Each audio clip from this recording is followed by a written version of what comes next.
It was full steam ahead on the island of Sodor. All the engines were running on time. They wanted to finish their work quickly because tonight was Halloween. The engines loved seeing the children in their Halloween costumes. And the engines loved to hear tales of ghostly engines and scary steam trains. That evening, the Fat Controller came to Tidmouth Sheds.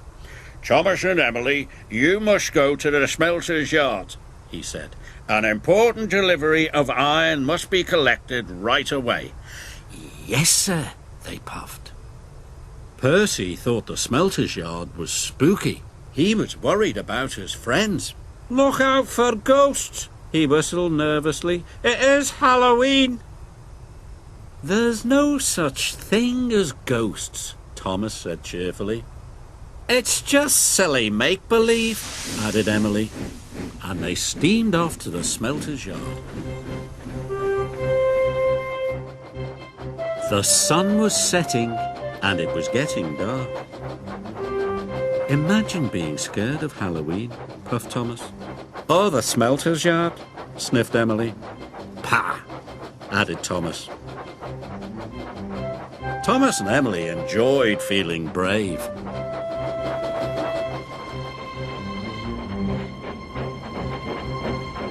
But when they got to the smelter's yard, it was very spooky. "Oh my," whispered Emily. "Oh dear," hissed Thomas. They puffed slowly through the piles of jagged steel and twisted scrap. The air grew hotter and smoke grew thicker. Harry and Bert were lurking nearby. The two Diesels saw the chance to scare a couple of steamies. When Thomas and Emily rolled by, they moaned and groaned. It sounded spooky. "What was that?" snapped Emily. "You said there was no such thing as ghosts." "Silly make-believe, you said," gasped Thomas. Suddenly a truck began to shudder and shake. "Cinders and ashes!" cried Thomas. "Help!" wailed Emily. "It's a ghost! Let's get away from here!" They didn't know Harry and Bert had been bumping the flatbed's buffers. The two naughty Diesels were having great fun. Thomas and Emily pulled up to the smelting shed. They gasped at the ghostly shadows and fizzing sparks. Their wheels felt as if they were frozen, but they had to go inside. "I hope the ghost hasn't gone in there," quaked Thomas. "Me too," quivered Emily. And they both rolled slowly into the smelting shed.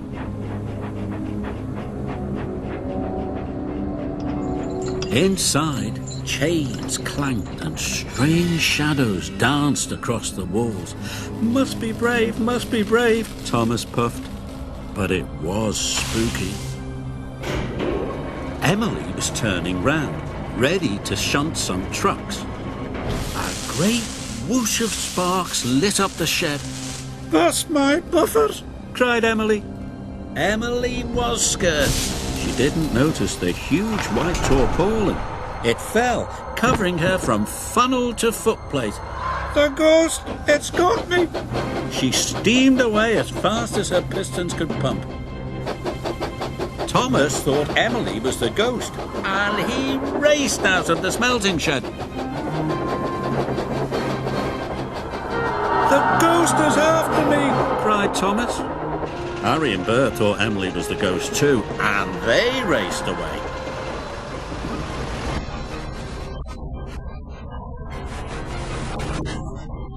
Thomas was right behind them, and Emily was right behind Thomas.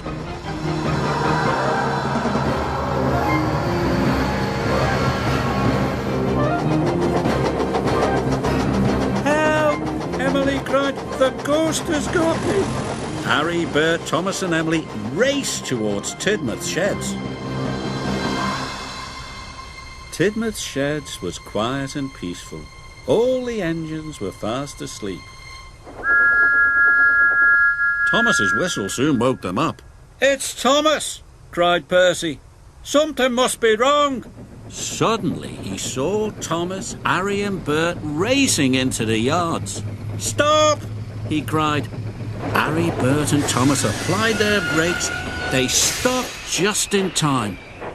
"The ghost is after us," whistled Thomas.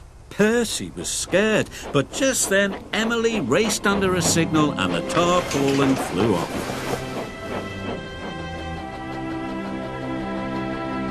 "That's no ghost," said Percy. "That's Emily." The engines didn't feel scared anymore, but they did feel foolish. The Fat Controller arrived wearing his pyjamas. What is all this fuss and bother? He boomed. It has caused confusion and delay. "But, sir," cried Thomas, "the flatbeds were rattling, and we heard moaning," said Emily. "And groaning," added Thomas. The Fat Controller looked at Harry and Bert. Do you know anything about this? He asked sternly. It was us, sir, Bert mumbled. For your punishment, you will go back and collect the iron at once, said the Fat Controller. Yes, sir, said Harry and Bert, and they rumbled away.